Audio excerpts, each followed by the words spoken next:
નમસ્કાર દર્શક મિત્રો, હું છું રૂપલ લુણીચિયા. સંપૂર્ણ ન્યૂઝમાં આપનું સ્વાગત છે. બનાસકાંઠાના પાલનપુર નજીક ખેમાણા ટોલ પ્લાઝા પર 24 ડિસેમ્બરે અસામાજિક તત્વોએ ટોલ ન ભરવા મામલે આતંક મચાવ્યો હતો અને ધોકા અને લાકડીઓ સાથે આવેલા શખ્સોએ ટોલ પ્લાઝા કર્મીને ઢોર માર મારી ગંભીર રીતે ઈજાઓ પહોંચાડી હતી, તો સાથે જ ટોલ પ્લાઝામાં તોડફોડ પણ કરી હતી. સમગ્ર મામલાને લઈ પાલનપુર તાલુકા પોલીસ મથકે નામજોગ ફરિયાદ દાખલ થતા પાલનપુર તાલુકા પોલીસે 5 ઇસમોની ધરપકડ કરી છે.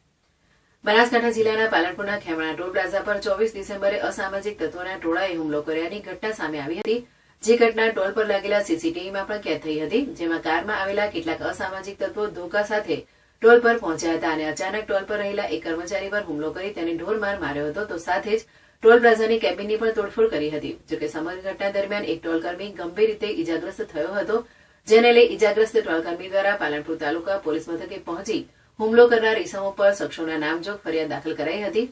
જોકે હુમલો કરનાર 5 શખ્સોની પાલનપુર તાલુકા પોલીસે અટકાયત કરી છે, તો હુમલા દરમિયાન વપરાયેલી કાર પણ તાલુકા પોલીસે કબજે કરી વધુ તપાસ હાથ ધરી છે.